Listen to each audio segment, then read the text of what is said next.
Good morning जी, स्वागत है आपका। बात करेंगे आज इन स्टैट्स पर, क्योंकि ये स्टैट्स अपने आप में पूरी की पूरी कहानी बयां कर रहे हैं। हार्दिक पांड्या का वर्ल्ड कप जाना जो है वो धीरे धीरे मुश्किल होता चला जा रहा है। इन आंकड़ों के साथ तो वर्ल्ड कप जाना बहुत ज्यादा मुश्किल है। गेम से कंट्रीब्यूट नहीं हो पा रहा है, बैट से कंट्रीब्यूट नहीं हो पा रहा है, एज अ कैप्टन कंट्रीब्यूट नहीं कर पा रहे हैं। और इसके साथ साथ और बहुत सारी ऐसी रिपोर्ट्स है जो आपके सामने रखनी है इस पूरे के पूरे वीडियो में, तो लास्ट तक देखिएगा। क्योंकि 3 से 4 मेन रीजंस जो हार्दिक पांड्या के वर्ल्ड कप का जाना एक तरीके से कैंसिल कर सकते हैं। क्योंकि जो जैसा आपको याद है, पहले ही सबसे पहले आपको बताया था, इंडियन एक्सप्रेस की जो रिपोर्ट थी उसके अनुसार हार्दिक पांड्या अगर सिर्फ गेंदबाजी करना उनका काम नहीं होना चाहिए, गेंदबाजी में फॉर्म क्या है उसको लेकर के भी बात होनी चाहिए, और बल्लेबाजी में फॉर्म क्या है उसको लेकर के भी बात होनी चाहिए। गेंदबाजी इसलिए ज्यादा जरूरी थी कि थोड़ा सा भी एक बैलेंस परफॉर्मेंस आता तो मान जाते। अदरवाइज अगर आपको एक प्योर बैटर ले जाना है तो आपके पास और भी ऑप्शन है। शिवम दुबे से नाम शुरू होता है, बाकी भी आप और खिलाड़ियों को कंसीडर कर सकते हैं। लेकिन सबसे पहले इन नंबर्स पर बात कर लेते हैं। जैसा मैंने कहा, अगर आप 3 वजह खोजने जाओगे तो आपको बहुत आसानी से वो तीनों वजह मिल जाएंगी जिसमें हार्दिक पांड्या इस वक्त पर पूरी तरीके से लैक कर रहे हैं। कॉन्फिडेंस पूरी तरीके से शैटर्ड है, स्ट्रैटेजी बन नहीं रही है, टीम जीत नहीं पा रही है, माहौल टीम का अच्छा नहीं है, खिलाड़ी खुश है नहीं है, इसको लेकर के भी डाउट्स हैं अभी पूरी तरीके से। तो as a captain Hardik Pandya को एक्सेप्ट करना सबके लिए मुश्किल हो रहा है। आकाश मधवाल वाली तस्वीर आपने देखी होगी, वो हार्दिक पांड्या पर फील्ड लगाने के लिए ट्रस्ट नहीं दिखा पा रहे हैं, वो ट्रस्ट दिखा रहे हैं रोहित शर्मा के ऊपर। अब अगर आप सबसे पहले इस तस्वीर को देखें जो मैंने आपके सामने रखी है, बॉलिंग, और मैंने सिर्फ इस साल का आंकड़ा निकाला है कि इस साल वो क्या कर रहे हैं। 8 मैचेस किसी भी इंडिविजुअल को जज करने के लिए एक अच्छा आंकड़ा है। ऐसा नहीं है कि हमने 2 मैचेस या 3 मैचेस के आंकड़े निकाले। 8 मैचेस में अगर आप बॉलिंग देखेंगे, 102 गेंदे फेंकी है, उसमें 186 रन दिए हैं, सिर्फ 4 विकेट लिए हैं अभी तक। अगर आप देखो तो ये चीज एक बहुत बड़ी प्रॉब्लम के रूप में सामने निकल कर आई है। अगर आप ये कंप्लीट ओवर्स देखते हो जो उन्होंने किए हैं, जो उन्होंने बॉल्स डिलीवर किए हैं, और उसमें 186 रन भी दिए हैं। एवरेज देखो, इकोनॉमी देखो, सबसे पहले 10 से ऊपर का इकोनॉमी, एवरेज 46.5 का हो चुका है, और विकेट है सिर्फ 4। तो अगेन अगर आप देखोगे तो आपको बहुत अच्छे तरीके से पता चल रहा है कि कम से कम कितने 17 ओवर उन्होंने डाले। 102 गेंद का मतलब होता है 17 ओवर, 102 फिर 108 फिर 114 और 120, शायद 17 ओवर अगर मैं गलत नहीं हूँ। तो उसमें अगर आप देखोगे तो 17 ओवर में ये उनके आंकड़े आपके सामने। हर मैच में गेंदबाजी भी नहीं की है, तो गेंदबाजी बहुत ऑर्डिनरी है। अब आप अगर बैटिंग को देखें, 8 मैचेस खेले हैं, एक नॉट आउट है, रन है सिर्फ 151 8 मैचेस में। और ऐसा नहीं है कि बैटिंग नहीं आई है, बैटिंग आई है। 39 हाईएस्ट स्कोर रहा है, 21 का एवरेज है, और स्ट्राइक रेट देखो 142 का है, जबकि आप एक फिनिशर की भूमिका निभाते हो इस पूरे के पूरे टूर्नामेंट में। बॉल फेस देखो, 106 गेंदें खेली है और 151 रन बनाए सिर्फ।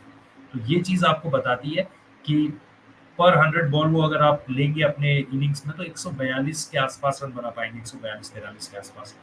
तो सबसे पहले तो ये दो आंकड़े जो आपको करंट फॉर्म के बारे में बता रहे हैं हार्दिक पांड्या की, कि हार्दिक पांड्या स्ट्रगल कहाँ पर कर रहे हैं इस समय पर, कौन सी वो चीज है जिसको लेकर के अभी जो है वो सबसे ज्यादा परेशानी का सबब कौन सी चीजें बनी हुई हैं।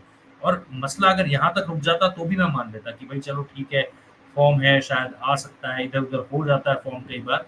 लेकिन अगर आप जो सबसे बड़ी चीज देखोगे जिसमें आपको ये पता चलेगा कि चैलेंजेस इससे इतर भी हैं, सिर्फ इतने ही चैलेंजेस नहीं है जो आपको आंकड़ों के जरिए दिख रहे हैं। चैलेंजेस, ये तस्वीरें भी हैं जो ये बताती हैं कि पर्सनली भी वो अगर आप उन्हें देखो तो मेंटल स्ट्रेस को लेकर के बात करने से कोई नहीं चुक रहा है। मनी कंट्रोल की रिपोर्ट है, IPL 2024 due to trolling Hardik Pandya is dealing with mental health issues. और अगर आप सबसे ऊपर देखेंगे तो वहां पर भी ऐसी ही कुछ रिपोर्ट है जो कहती है कि Hardik is dealing with mental health issues, Pandya hurt after booze trolls as reality. तो और ये चीज पता है कहाँ दिख रही है, ये चीज उनके फैसलों पर दिख रही है, जो स्ट्रैटेजी वो बना रहे हैं, जो डिसीजन मेकिंग उनकी है, उसमें आपको इन चीजों का प्रभाव पड़ता नजर आ रहा है। सुनील गावस्कर अगर ये कह रहे हैं कि यार ये तो लग ही नहीं रही है कि मुंबई की टीम कभी ऐसी भी थी।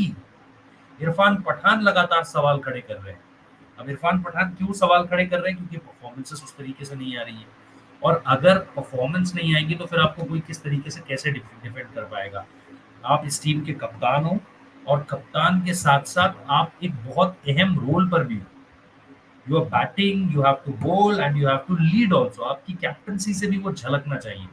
बट इस समय पर सॉरी टू से दिस, ऐसा कुछ भी होता हुआ नजर नहीं आ रहा है हार्दिक पांड्या की कप्तानी में, हार्दिक पांड्या की बैटिंग में। क्या आज उन्हें उन्हें खुद को प्रमोट करना चाहिए था? जिस तरीके से मोहम्मद नबी आए, क्या मोहम्मद नबी की, क्योंकि गुजरात में तो कभी ऐसा देखते नहीं थे हम, गुजरात की टीम में वो खुद ऊपर से आकर रिस्पॉन्सिबिलिटी लेते थे। यहाँ पर चीजें जो है वो थोड़ी सी अलग है। यहाँ पर जो है वो रिस्पॉन्सिबिलिटी नहीं ले रहे हैं। कभी वो टिम डेविड को बोलते हैं तुम चले जाओ, कभी वो तिलक वर्मा को बोलते हैं तुम चले जाओ। चलो तिलक वर्मा समझ में भी आता है, लेकिन कभी टिम डेविड को अपने से ऊपर भेज देना, कभी आप देखो, मतलब ऐसे ही कई सारे फैसले आपको देखने को मिलते हैं जहां पर आप एक शॉकिंग लगता है, एक शॉक लगता है आपको कि यार ये किस तरह का फैसला है। यहाँ पर तो शायद हार्दिक पांड्या को ही आना चाहिए था, लेकिन वो अभी भी आते हुए आपको इस पूरे के पूरे आईपीएल में नहीं दिखाई दिए हैं। अब हालत उसके बाद ये हो गई है कि आप पॉइंट्स टेबल में सिर्फ अब, मतलब वैसे तो कहने के लिए बहुत ज्यादा मुश्किल है, लेकिन आप एक हार अफोर्ड कर सकते हो। और अगर आप वो एक हार अफोर्ड कर लेते हो, उसके बाद आपको फिर सारे मैचेस जीतने पड़ेंगे, क्योंकि अभी आपकी 6 पॉइंट्स है, अभी आपकी 3 जीत है और 6 पॉइंट्स हैं आपके। अब अगले जो 6 मैचेस हैं उसमें से आपको जो है वो 5 मैचेस जीतने पड़ेंगे, तब आप 16 पॉइंट्स पर जा रहे हो, और 16 पॉइंट पर प्लेऑफ्स में पहुंचा जा सकता है। बट आपको अपने नेट रन रेट को भी बहुत ज्यादा सुधारना होगा, क्योंकि राजस्थान से मिली हार के बाद दोनों हार आपको बुरी तरीके से हैम्पर कर दी है। तो इन दोनों हार का जब तक आप तगड़ा बदला नहीं लेते हो अगले 6 मैचेस में, तब तक आप भूल जाओ कि आप प्लेऑफ में नहीं जा रहे हो। और फिर अगर हार्दिक पांड्या की कप्तानी में मुंबई प्लेऑफ में भी नहीं पहुंच पाती है, तब तो भाई सरदर्द बढ़ने वाला है। प्लेयर्स के लिए तो जो होगा सो होगा, मैनेजमेंट के लिए, कोचिंग स्टाफ के लिए, इन सब के लिए जो है वो चीजें लगातार खराब होती चली जाएंगी।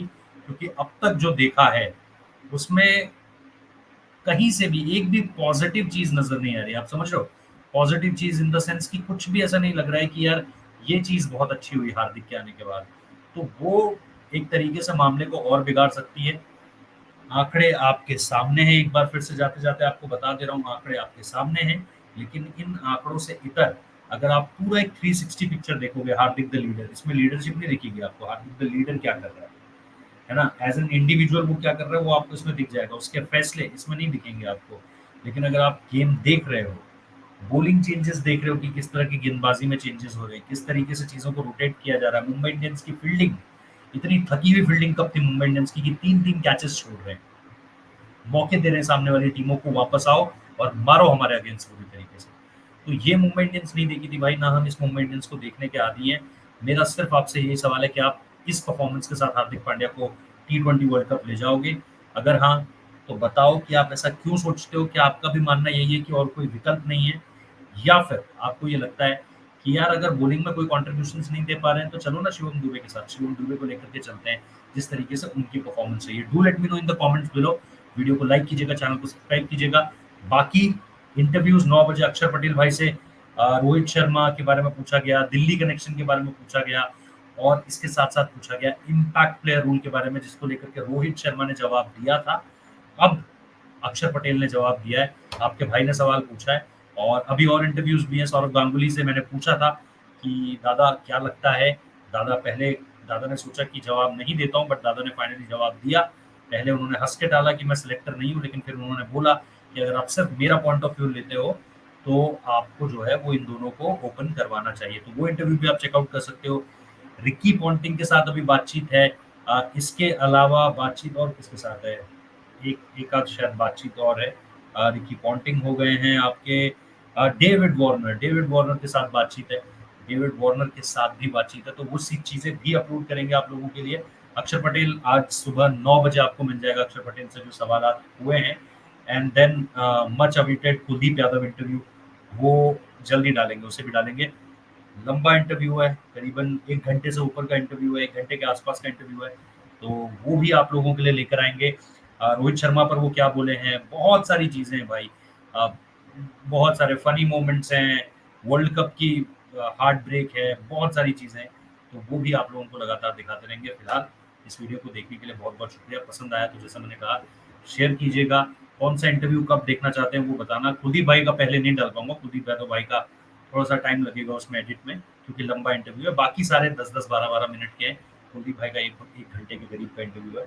तो वो चीज़ चेकआउट करना मत भूलना, बहुत ही मज़ेदार चीज़ें हैं, बहुत ही एप्ट से सवाल है और thank you to Delhi Capitals जिन्होंने इनवाइट किया, उन्होंने ये जर्सी भी दी है, ये भी आपको दिखाता हूँ, ये देखो, ये आज ही अभी दिल्ली कैपिटल्स वालों ने दी है, so thank you, shout out to them और बाकी जुड़ते रहेंगे आप लोगों से।